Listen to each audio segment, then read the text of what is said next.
आज की शाम जितने लोग जुड़े हैं, मैं परमेश्वर का दास आप सबों का स्वागत करता हूं प्रभु यीशु मसीह के मधुर नाम में कि परमेश्वर आज की शाम निश्चय हमारे जीवन में बड़े आशीष देने जा रहा है इस जूम ऑनलाइन प्रार्थना के माध्यम से। सो प्रभु का धन्यवाद हो कि प्रतिदिन हम लोग इस तरह जुड़ करके आशीषित होते जा रहे हैं। इसके लिए हम परमेश्वर पिता का धन्यवाद करते हैं और सब कोई जितने जुड़ते हैं सभी कोई परमेश्वर के लिए समय निकालते हैं और जुड़ रहे हैं। ये बड़े ही बड़ा परमेश्वर का अनुग्रह हम सबों के साथ है। इसके लिए हम परमेश्वर का धन्यवाद देते हैं। और आज की शाम हमारे बीच में हमारे साथ जो है कि परमेश्वर के दास रेवरेंड राकेश कांडुलना टाटा नगर से पाए जाते हैं और प्रभु के एक अच्छे दास हैं और परमेश्वर की सेवकाई में पाए जाते हैं। अच्छी कलीसिया है और आज की शाम हम लोग परमेश्वर के प्रिय दास के द्वारा सुनने जा रहे हैं। सो सभी कोई जो है कि अपने मनों को तैयार करें, अपने आप को तैयार करें और आज हम परमेश्वर के संदेश से आशीषित होने जा रहे हैं। इससे पहले कि परमेश्वर के दास संदेश को लेकर के आए, हमारे बीच में पास्टर अनुभव पाए जाते हैं। आज के वचन के लिए प्रार्थना में अगुवाई करेंगे। पास्टर अनुभव। आइए प्रार्थना करें। प्रेमी दयालु सामर्थ्य परमेश्वर पिता, इस संध्या के समय फिर एक बार आपके पवित्र चरणों में आते हैं।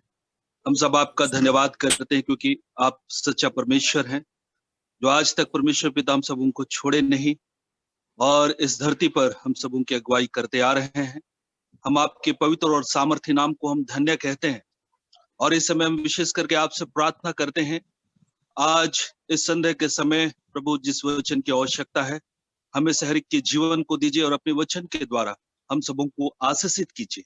और विशेष करके मैं आपके दास को आपके सामर्थ्य हाथों में समर्पित करता हूं जो वचन की स्वीकाई करेंगे।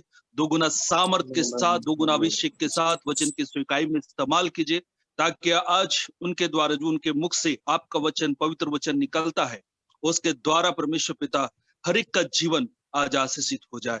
हम आपका धन्यवाद करते हैं प्रभु जी प्रार्थना को सुनने के लिए। फिर से हम सारे बातों को आपके पवित्र चरणों में रखते हैं और धन्यवाद के साथ प्रार्थना आपके इकलौते पुत्र प्रभु यीशु मसीह के नाम से मैं मांग लेता हूँ। सुनिए और दया से ग्रहण कर लीजिए। आमीन।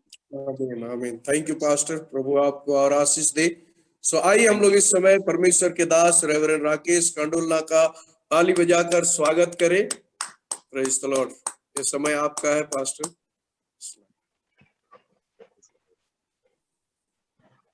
Praise the Lord. सबको जय मसीह की। जय मसीह परमेश्वर जय मसीह की, जय मसीह की। Thank you so much reverend Phoolchand Mato, pastor Anubhav. आप सबों को देख करके बहुत अच्छा लग रहा है और काफी दिनों के बाद में मुलाकात हो रही है इस कार्यक्रम में। परमेश्वर का मैं धन्यवाद देता हूँ।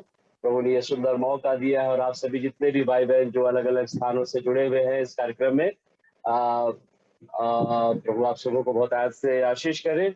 और मैं धन्यवाद देता हूँ मुझे मौका देने के लिए।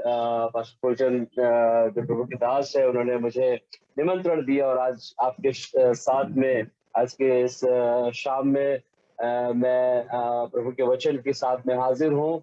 हालांकि हर दिन हमारा भी जूम मीटिंग होता है, बट आज जो है कोई मीटिंग नहीं है। सो जब प्रभु के दास ने मुझसे आग्रह किया तो मैंने सहर्ष सहमति दी उनको और मैं बोला कि नहीं, मैं आऊंगा, क्योंकि मुझे बहुत खुशी है खास करके प्रभु के दासों से मुलाकात करना और उनके बीच में प्रभु के जो दर्शन है और वचनों को रखना और प्रभु के प्रिय लोग जो परमेश्वर की कलीसिया है उनके साथ में मुझे मिलना, बातचीत करना मुझे बहुत अच्छा लगता है। क्योंकि मैं एक बात को कॉमन देखता हूँ कि जो परमेश्वर की कलीसिया है वो प्रभु की देह है और हम सभी लोग है ना प्रभु के परिवार के सदस्य लोग हैं। हो सकता है कि उस कलीसिया का कोई नाम होगा, लेकिन दरअसल हम लोग प्रभु यीशु मसीह की देह के सारे लोग अंग है और हमारा सिर जो है स्वयं प्रभु यीशु मसीह है। सो मैं अपने परमेश्वर का मैं बहुत बहुत धन्यवाद देता हूँ इस मौके को देने के लिए। सो आइए कुछ बातों को मैं आपके साथ में साझा करना चाहता हूँ। इस समय हम लोग निकाल लेंगे यूहन्ना रचित सुसमाचार और उसका 6वां अध्याय, यूहन्ना जॉन चैप्टर नंबर 6 और उसका 22 पद से हम लोग पढ़ेंगे। यूहन्ना रचित सुसमाचार और उसका 6वां अध्याय 22 वचन से। यहाँ पर ऐसा लिखा है, दूसरे दिन उस भीड़ ने जो झील के पार खड़ी थी, यह देखा कि यहाँ एक को छोड़ और कोई नाव न थी, और यीशु अपने चेलों के साथ उस नाव पर नहीं चढ़ा था, परंतु केवल उसके चेले ही गए थे। तब अन्य नावें तिबिरियास से उस जगह के निकट पहुंची जहां उन्होंने प्रभु के धन्यवाद करने के बाद रोटी खाई थी। इसलिए जब भीड़ ने देखा कि वहां न यीशु है और न उसके चेले, और वे नाव पर चढ़ के यीशु को ढूंढते हुए कफरनहूम पहुंचे। झील के पार जब वे उससे मिले तो कहा कि हे रब्बी, तू यहाँ कब आया? यीशु ने उन्हें उत्तर दिया कि मैं तुमसे सच सच कहता हूँ कि तुम मुझे इसलिए नहीं ढूंढते कि तुमने आश्चर्य कर्म देखे, परंतु इसलिए कि तुम रोटियां खा करके तृप्त हुए। Praise the Lord. प्रभु इस वचन से हम सबों को आशीष करे। यहाँ पर एक भीड़ को हम लोग देख रहे हैं जो कि यीशु का पीछा कर रही है ना। और देखने से तो बड़ा अच्छा लग रहा है कि भाई ये लोग यीशु मसीह के वचन को सुनना चाहते हैं, यीशु मसीह के आश्चर्य कर्म को चाहते हैं, और सारी बातें हैं, और ये भीड़ जो है पीछा करते हुए चली आ रही है। ये लोग यीशु को ढूंढते ढूंढते कफरनहूम, एक दूसरे देश में ये लोग पहुंच गई है सारी भीड़। लेकिन अगर ऊपर के हिस्से में पढ़ेंगे तो वहां पर प्रभु यीशु मसीह ने जो है 5000 की भीड़ को, है ना, 5 रोटी और 2 मछलियों से तृप्त कर दिया था। जो परमेश्वर के वचन को सुनने आई थी, ये वो भीड़ थी, है ना। और दूसरा दिन में ये फिर भीड़ जो है यीशु मसीह को खोजते खोजते जो है, और देखा उन्होंने कि वहां पे तिबिरियास के निकट आई ये भीड़, और देखा कि वहां पर नाव है लेकिन यीशु मसीह नहीं है। और ये लोग जो है कफरनहूम पहुंच गए ढूंढते ढूंढते। और 25 वचन में लिखा है कि झील के पार जब उससे मिले तो कहा कि हे रब्बी, तू यहाँ कब आया है? अब ये भीड़ जो है प्रभु यीशु मसीह से प्रश्न पूछने लगे कि प्रभु तू कब आया, यानी कि एक ऐसा अपने आप को दर्शा रहे हैं कि प्रभु हम तो तुझको ना इतना दूर से खोजते खोजते यहाँ पर चले आए, और हम तुझको देखना चाहते हैं, तेरे वचन को सुनना चाहते हैं। तब यीशु मसीह ने उनके मन की भावनाओं को समझ लिया, है ना, कि ये भीड़ दरअसल मुझे क्यों खोज रही है, क्या चाह रही है मुझसे। 26 वचन में लिखा है, यीशु ने उत्तर दिया कि मैं तुझसे सच सच कहता हूं कि तुम मुझे इसलिए नहीं ढूंढते कि तुमने आश्चर्य कर्म देखे, परंतु इसलिए कि तुम रोटियां खा करके तृप्त हुए। और 27 वचन में प्रभु कहता है कि नाशवान भोजन के लिए परिश्रम ना करो, परंतु उस भोजन के लिए जो अनंत जीवन तक ठहरता है, जिसे परमेश्वर का पुत्र तुम्हें देगा, क्योंकि पिता अर्थात परमेश्वर ने उसी पर छाप लगाई है। यहाँ पर एक गौर करने वाली बात है, ये भीड़ जो है प्रभु यीशु मसीह को छोड़ करके उसके जो है उन रोटियों को ढूंढते हुए, है ना, रोटियों को खाने के लिए फिर से उसके पीछे लग गई, है ना। और यीशु मसीह ने उनकी मन की भावनाओं को समझ लिया कि दरअसल ये क्यों मुझे ढूंढते हुए चले आए। जब लोगों ने कहा कि प्रभु तू यहाँ कब आ गया कफरनहूम में, हम तो तुझको ढूंढ रहे थे, तब प्रभु बोलते हैं कि नाशवान वस्तुओं के पीछे मत भागो, है ना, लेकिन यीशु के पीछे भागो जो तुम्हें अनंत जीवन देता है। प्यारे परमेश्वर के लोगों, आज की शाम में आज आपको और मुझे भी एक बात को सोचने और समझने की आवश्यकता है कि हम किन चीजों के पीछे आज हम भाग रहे हैं। क्या हम हमारे अंदर में प्रभु यीशु मसीह से को देखने और उससे मिलने की इच्छा है, या फिर उससे कुछ हासिल करना हम सिर्फ चाहते हैं। कलीसिया में बहुत सारे लोग आते हैं कुछ आशा और विश्वास के साथ में, है ना, कि काश मुझे कुछ आश्चर्य कर्म मेरे जीवन में हो जाए, मेरा रुका हुआ काम निकल जाए, मुझे मेरा ये हो जाए, वो हो जाए, मुझे एक अच्छी नौकरी मिल जाए, मेरी शादी हो जाए। बहुत सारे इंटेंशन के साथ में, बहुत सारे मनोवृत्ति के साथ में लोग जो है प्रभु के पास आते हैं, और वो गलत भी नहीं है ना, वो गलत भी नहीं है, लेकिन जिंदगी पीछे ही लगे रहेंगे कि हम इसलिए प्रभु से प्रार्थना करेंगे कि उससे मुझे कुछ मिलेगा, उससे मुझे कुछ हासिल होगी, इसलिए हम प्रभु से प्रार्थना करते हैं, इसलिए हम वचन पढ़ते हैं ताकि जो है मेरा मेरा मेरा फॉर्मेलिटी पूरा हो जाए, हम इसलिए दान देते हैं ताकि उसके एवज में परमेश्वर मुझे बहुत से आशीष। ऐसा करके हम एक स्वार्थी विश्वासी बनते हैं, लेकिन एक निस्वार्थ व्यक्ति कौन है मालूम है? जो सब चीजों से बढ़ करके परमेश्वर को ढूंढता है। इसलिए प्रभु यीशु मसीह ने मत्ती रचित सुसमाचार 6:33 में कहा कि पहले तुम परमेश्वर और उसके राज्य की खोज करो, तो शेष सारी वस्तुएं तुम्हें मिल जाएंगी। पहले तुम परमेश्वर को ढूंढो। हालेलुया। जब हम परमेश्वर को ढूंढते हैं, हालेलुया, तो शेष सारी वस्तुएं हमारे पीछे पीछे आ जाती है मेरे प्यारे लोगों। लेकिन अगर हम सारी चीजों के पीछे भागेंगे, अगर हम पैसे के पीछे भागेंगे, शोहरत के पीछे भागेंगे, लोगों के पीछे भागेंगे, हो सकता है कि हमें पैसे मिल जाए, हो सकता है कि हमें नौकरी मिल जाए, हो सकता है कि हमें और चीजें हमें मिल जाए, लेकिन संभावना है कि हम परमेश्वर से बहुत दूर हो जाए, है ना। इसलिए हमें आत्मिक बातों की खोज में लगा रहना, आत्मिक बातों को ढूंढना। कुलुस्सियों की पत्री 3 अध्याय में लिखा हुआ है, कॉलिशियंस चैप्टर नंबर 3, वहां पे पौलुस जो है, यहाँ पे 3 अध्याय और उसका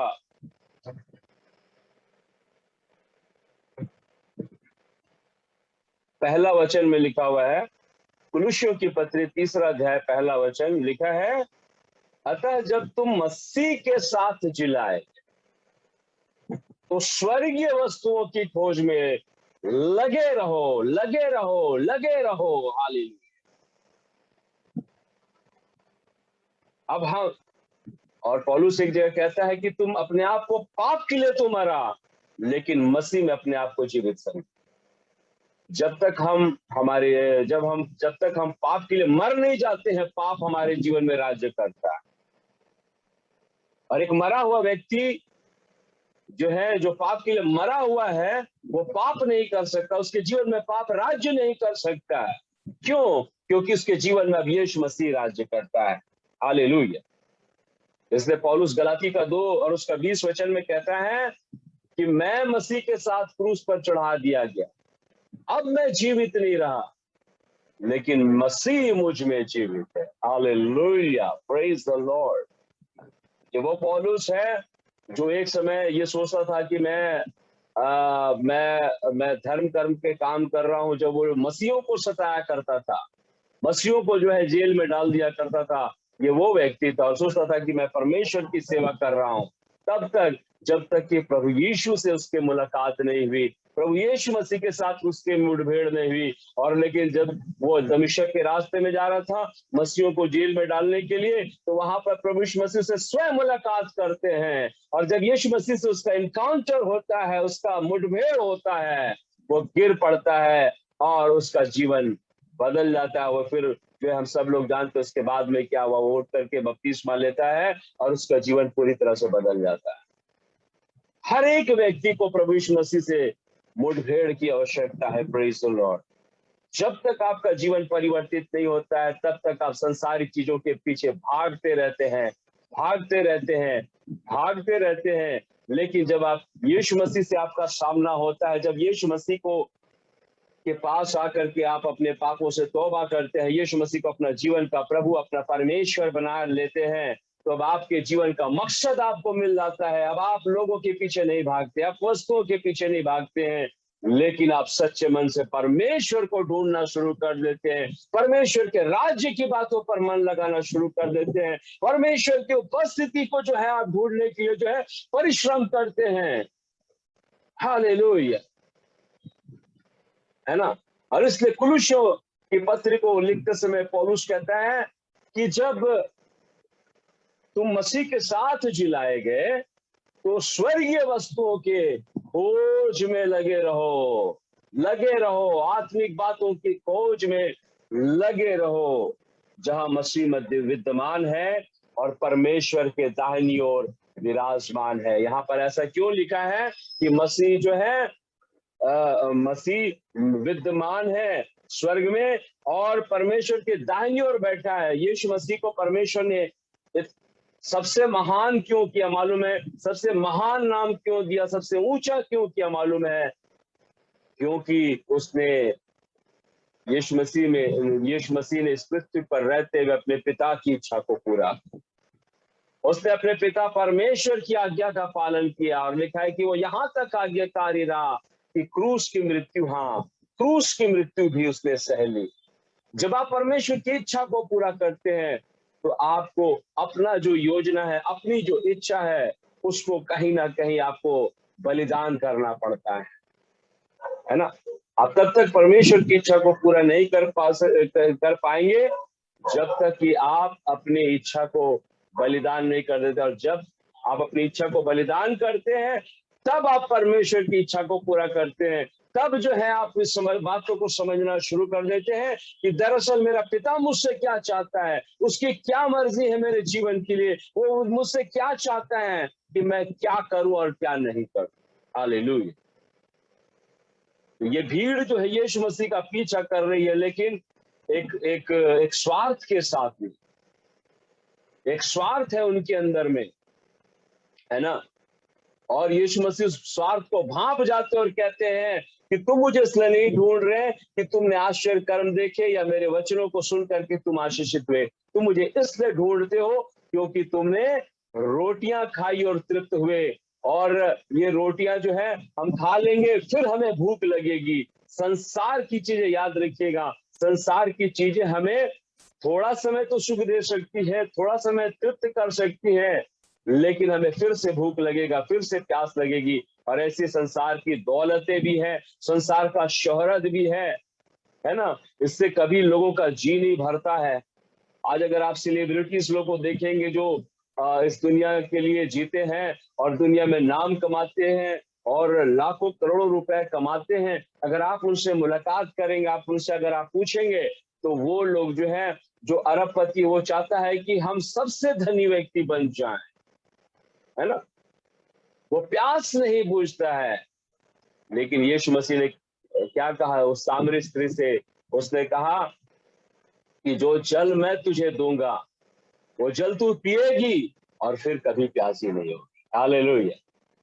प्रभु यीशु मसीह वो जल देता है, वो जीवन का जल देता है, वो इटर्नल चीज देता है, वो अनंतकालीन चीजों से हमें और आपको तृप्त करता है। वो बातें जो कभी टलने की नहीं है, वो बातें जो कभी भी खत्म नहीं होने की है, वो आशीषें जो कभी भी खत्म नहीं होने का है। और इसलिए प्रभु यीशु ने कहा कि एक व्यक्ति अगर सारे जगत को प्राप्त कर ले और अपने प्राण की हानि उठाए तो उसको क्या लाभ। एक व्यक्ति जो कि बहुत फेमस था और जिसके बारे में हम लोग बचपन में पढ़ा करते थे, और वो था सिकंदर राजा, अलेक्जेंडर द ग्रेट। ये यूनान का राजा था और ये बड़ा शूरवीर था। सिर्फ 32 साल की आयु में ये जो है विश्व विजेता बनने के लिए निकल गया। कई देशों पर विजय प्राप्त करते हुए चला रहा था, लेकिन हिमालय पहुंचते पहुंचते जो है ये बहुत थक चुका और इसको लगा कि अब मैं आगे नहीं बढ़ सकता। और उस समय कोई प्लेन या हवाई यात्रा नहीं थी कि यहाँ से आज इस फ्लाइट को पकड़े और कल सुबह जो है अमेरिका पहुंच गए, नहीं। और वो उस समय का जो सबसे सुगम साधन था वो था या तो घोड़े गाड़ी की यात्रा थी या फिर पानी जहाज की यात्रा थी। और ऐसे करते करते कई दिनों से जो है वो उस ना घोड़े से जो है जगह जगह लड़ाइयां करता हुआ, विजयी होता हुआ आगे बढ़ा चला जा रहा था विश्व विजेता बनने के लिए। उसके अंदर में ख्वाहिश थी कि I would be a king of this world, मैं संसार का राजा बनना चाहता हूं, मैं संसार का विश्व विजेता बनना चाहता हूं। और क्या हुआ? वो थक गया। 1 साल तक वो लड़ाइयों में उलझा रहा और अंततः वो थक गया और उसको लगा कि अब मेरा प्राण मुझसे निकला चाहता है। उसने बोला कि अब मैं जीवित नहीं बचूंगा और इसलिए काम करना, है ना, मेरा जो ताबूत होगा, मेरा जो कॉफिन बॉक्स होगा, उसमें मेरा एक हाथ को बाहर निकाल, एक हाथ को बाहर निकाल। और लोगों ने वैसा ही किया। जब उसकी मृत्यु हुई तो उसका एक हाथ जो है बाहर निकाल दिया गया। उसमें एक पत्र लिखा हुआ था, उसमें लिखा हुआ था कि सिकंदर खाली हाथ आया था और खाली हाथ आज जा रहा है। और ये सच्चाई है हम सब। हालेलुया। ये संसार से हम कुछ लेकर के नहीं जा सकते। अगर हम कुछ लेकर के जाएंगे तो वो है हमारा विश्वास जो प्रभु यीशु मसीह पर है। हालेलुया। जो टलने का नहीं है।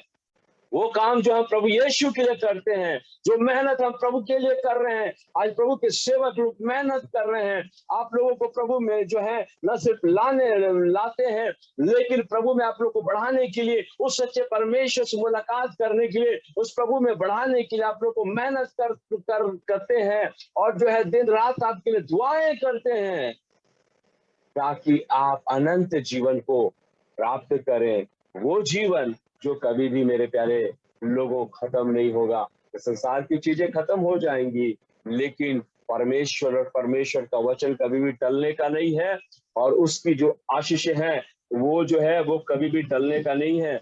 एक वचन मैं बोलूंगा और उसके बाद में फिर हम लोग दुआ करेंगे। यूहन्ना रचित सुसमाचार और उसका 6वां अध्याय में ही, यूहन्ना 6 अध्याय और उसका 63 पद 63 verse, John chapter number 6 verse number 63 लिखा है, आत्मा तो जीवनदायक, आत्मा जीवनदायक है, शरीर से कुछ भी लाभ नहीं है। जो बातें मैंने तुमसे कही है वे आत्मा है और जीवन भी।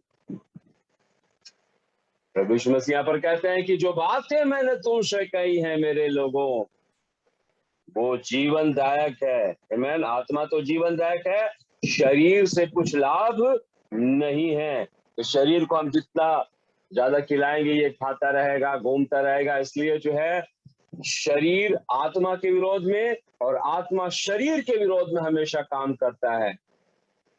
और अगर आप रोमियो की पत्री 6 अध्याय में पढ़ेंगे तो वहां पर लिखा है कि शरीर पर मन लगाना तो मृत्यु है, परंतु आत्मा में मन लगाना जीवन और शांति।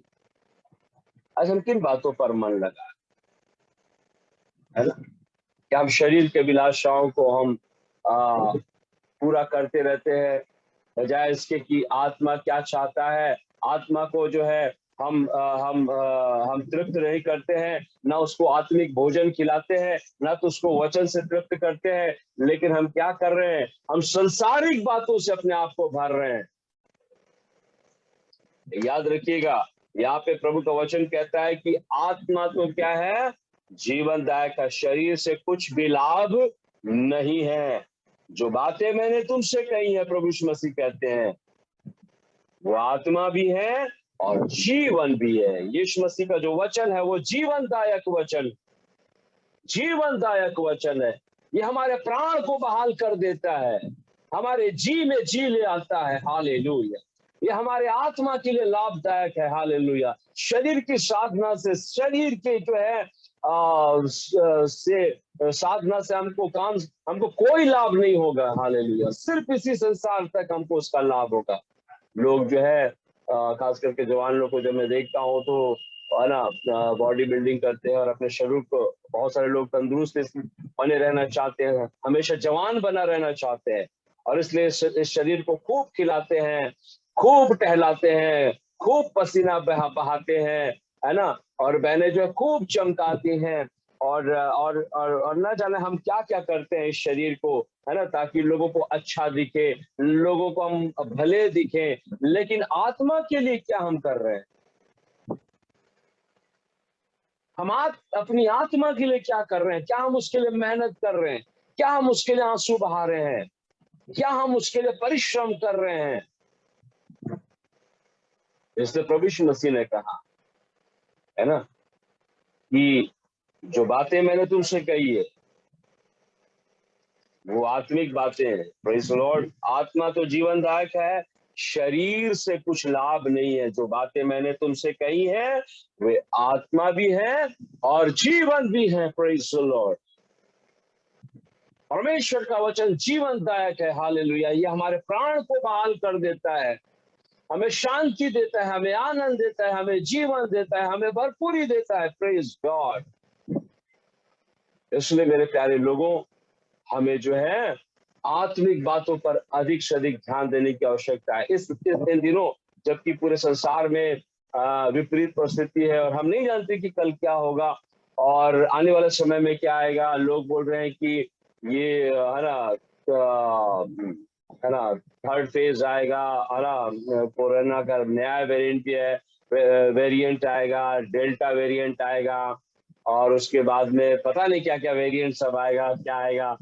लेकिन अंत तक जो धीरज धरा रहेगा उसी का उद्धार होगा। याद रखिएगा, यदि आप अपने जीवन का उद्धार चाहते हैं तो मेरे प्यारे लोगों, अंत तक हमको धीरज धरे रहना है, विश्वास में बने रहना है, प्रार्थना में लगे रहना है। Praise the Lord. लिखा है कि ज्यों ज्यों ये वो दिन आते देखो त्यों त्यों और भी अधिक किया करो। इकट्ठे होना मत छोड़ो, प्रार्थना करना मत छोड़ो, वचन के अनुसार से चलना मत छोड़ो। Praise the Lord. हालेलुया। क्योंकि प्रभु का आगमन बेहद निकट है, बहुत निकट है मेरे प्यारे लोगों। और अगर आप और मैं भी दूसरों की नहीं, जिनको की आशा नहीं है, जो जानते नहीं है, उनकी तरह हम सोए रहेंगे तो हो सकता है कि हम छूट जाएं। लेकिन आइए हम जो है जो जो इन बातों को होते हुए देखें, और भी ज्यादा प्रार्थना करना है, और भी ज्यादा संगति में बना रहना है, और भी ज्यादा जो है हमें वचन का प्रचार करना है उन लोगों को जो लोग आज प्रभु को नहीं जानते हैं। Praise the Lord. क्योंकि परमेश्वर को जाने बगैर वे नाश हो जाएंगे। इसलिए आपको और हम सबों का कर्तव्य क्या है कि हम किसी को प्रभु यीशु मसीह के विषय में बताएं, किसी को प्रभु के लिए जीत लें, किसी को जो है हम परमेश्वर के पास में ले आएं और तब जो है प्रभु आपको उसका प्रतिफल देगा। आमीन। ये वो भीड़ जो हमने देखा थोड़ी देर पहले, ये भीड़ जो है वो यीशु को नहीं ढूंढ रही थी, वो रोटियां खा करके तृप्त हो गई थी और यीशु मसीह इसको पकड़ लिए, उनकी मंशा को जान गए। आज प्रभु हमारी मंशा को जानते हैं कि आज हम किस मकसद के साथ में प्रभु के पास में हम आते हैं। हमारा मकसद क्या है, हमारी इच्छा क्या है, हम किन बातों को प्रायोरिटी देते हैं अपने जीवन के अंदर में, प्रभु सब जानता है। भजन संहिता 139 में प्रभु का वचन कहता है कि वो मेरा उठना बैठना चलना फिरना सब कुछ जानता है, मेरे विचारों को दूर ही से समझ लेता है। मुझ में ऐसी कोई बात ही नहीं जिसे तू पूरी रीति से जानता नहीं है करके वो कह रहा है। Praise the Lord. और इसलिए मेरे प्यारे लोगों, आइए हम इन अंतिम दिनों में और भी ज्यादा गंभीर हो जाएं, और भी ज्यादा, अगर हम प्रार्थना नहीं करते थे, और भी ज्यादा हम प्रार्थना करना शुरू करें, और भी ज्यादा हम संगति रखना शुरू करें, और भी ज्यादा हम परमेश्वर के वचन के अनुसार से चलने का हम प्रयास करें। हम लोगों के पास में प्रभु के वचन को लेकर के जाएं। आमीन। सो प्रभु इस वचन से हम सबों को बहुत ऐसे आशीष दे, आप सबों को बहुत ऐसे ब्लेस करे। हालेलुया। एक छोटी सी दुआ करते हैं। प्यारे खुदावंद, हम आपके चरणों में आते हैं और आपको बहुत बहुत धन्यवाद देते हैं इस समय के लिए जो आपने दिए। और प्रभु की मैं आपके वचन से प्रभु आपके प्रिय लोगों को मैं आपके वचन को पहुंचा सका पिता, जो आप चाहते थे। तो दुआ करता हूँ प्रभु कि हम शरीर की नहीं लेकिन आत्मा की बातों पर मन लगाएं प्रभु जी। और प्रभु अधिक से अधिक हम आप पर हम मन लगा सके प्रभु जी। सबकी सहायता और मदद करें। एक एक को आपके हाथों में सौंपता हूँ। एक निरक्षर रखवाली करें, जो निराश है उनकी निराशाएं दूर होने पाए यीशु मसीह के नाम में। और प्रभु जी अपनी उपस्थिति से हर एक को भरें, जो बीमार है चंगे हो जाएं यीशु के नाम में, दुष्ट आत्मा जाए यीशु के नाम में। हालेलुया। हर एक को अपनी अपनी उपस्थिति से भरे, अपने सामने से धन्यवाद के साथ प्रार्थना पे ध्यान करता है यीशु मसीह के नाम से। आमीन। आमीन। थैंक यू पास्टर, बहुत बहुत धन्यवाद इस सुंदर संदेश के लिए और हम सबों के जीवन के लिए। सचमुच में आज हमें अपने जीवन में ये जांचने की जरूरत है कि हम आज हमारा मकसद क्या है, आज प्रभु के पीछे चलने का। ये बहुत जरूरी है इस समय में कि हम एक सही उद्देश्य के साथ, सही विचार के साथ, सही धारणा के साथ हम प्रभु के साथ चले। प्रभु निश्चय हमारे जीवन को और आशीषित करेंगे, अनुग्रह करेंगे। ये समय है अपने आप को जांचने का और प्रभु के साथ और भी बहुत बड़े विश्वास के साथ चलने का समय है। सो परमेश्वर के दास को बहुत बहुत धन्यवाद देते हैं, आपने हमें अच्छी तरह से समझाया परमेश्वर के वचन से। और प्रभु आपको आशीष दे, आपके परिवार को, आपकी सेवकाई को, और हम सब निरंतर आपके लिए प्रार्थना करते रहेंगे। आप भी हमारे लिए प्रार्थना कीजिए। आइए हम लोग इस समय पास्टर अनुभव की अगुवाई में एक गीत गाएंगे और उसके बाद फिर हम लोग अंतिम प्रार्थना में जाएंगे। पास्टर अनुभव की अगुवाई में एक गीत गाएंगे, फिर हम लोग अंतिम प्रार्थना में जाएंगे। पास्टर अनुभव।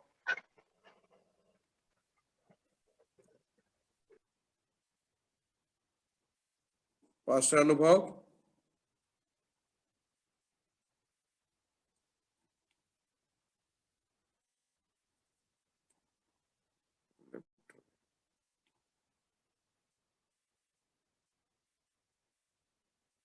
शायद उनका नेटवर्क प्रॉब्लम हो गया होगा। सो आइए हम लोग इस समय अंतिम प्रार्थना में जाएंगे और प्रभु हम सबों को बड़ी आशीष दे। आज के वचन के अनुसार परमेश्वर के दास ने हमारे लिए प्रार्थना किए हैं। आइए हम लोग उन आशीषों को ले, इस वचन की आशीष को हम अपने जीवन में ले और अपने जीवन को एक समर्पण करें कि प्रभु हम अनंत जीवन के लिए प्रभु आपके साथ चलना, वो आपकी गहराई में आपके साथ प्रभु हमारा भिड़ंत होने पाए परमेश्वर, ताकि आज जो बातें हमारे जीवन में खत्म होने की जरूरत है वो खत्म हो परमेश्वर, और जो बातें जागाने की जरूरत है, जागने की जरूरत है, जीवित होने की जरूरत है तेरी महिमा के लिए, वो जागृत हो जाए, वो जीवित हो जाए। अपना परमेश्वर वो तो हमारी अगुवाई कर कि हम आपसे प्रति शाम मुलाकात करें प्रभु। ऐसी मुलाकात जो हमारे जीवन में परिवर्तन को लेकर के आए, ऐसी मुलाकात जो हमारे जीवन में बदलाव लेकर के आए, ऐसी मुलाकात जो हमारे जीवन में एक सुधार को लेकर के आए। आइए हम समर्पित करें। हालेलुया। ओ सामर्थी जीवित दयालु अनुग्रहकारी परमेश्वर, हम आपका धन्यवाद करते हैं तेरे प्रिय दास के लिए परमेश्वर पिता, आज जिनके माध्यम से आपने प्रभु हमें वचन दिया है, एक संदेश दिया है, एक चेतावनी दिया है परमेश्वर पिता, कि प्यारे प्रभु आज जिन बातों को हमारे जीवन में मारना है प्रभु, जो बातें हमें बार बार तेरी आशीष को, तेरे वचनों में चलने के लिए रोकती है, ओ प्रभु जी हमें उलझाती है, ऐसी बातों को खत्म करने के लिए परमेश्वर पिता हम आपसे मुलाकात करना चाहते, आपसे हमारा इनकाउंटर होने पाए परमेश्वर। ऐसा अनुग्रह दीजिए प्रभु, ताकि ऐसी बातें खत्म हो जाए और तेरे राज्य की बातें, जीवन की बातें हमारे जीवनों में पूरी होने पाए परमेश्वर। ओ हालेलुया। हम तेरे आत्मा की बातों को हम अपने जीवन में जागृत करने पाए। आज जिस किसी के जीवन में प्रभु वो सुसुप्त अवस्था में है, ओ प्रभु जो कमजोर अवस्था में है, यीशु के नाम में पिता परमेश्वर आज उनसे मुलाकात कीजिए, ताकि हर एक का जीवन जागृत हो जाए, सामर्थ्य बन जाए और उनकी प्रार्थनाएं प्रभावशाली हो जाए परमेश्वर। हालेलुया। प्रभु ऐसा अनुग्रह दीजिए पिता, हर एक के जीवन में आशीषित कीजिए प्यार प्रभु से। हम आपके हाथ में सौंप देते हैं। हम धन्यवाद करते हैं तेरे प्रियदास पास्टर राकेश के लिए प्रभु से, इनके सेवकाई को आशीष दे, इनकी कलीसिया को प्रभु और बढ़ाता जा, सेवकाई को बड़ी सामर्थ्य रीति से बढ़ाइए प्रभु, परिवार को आशीष दीजिए परमेश्वर पिता, और दिन प्रतिदिन तेरी सेवा में प्रभु जी झारखंड के अंदर में बड़े प्रभावशाली रीति से अपने दास को इस्तेमाल कर परमेश्वर पिता।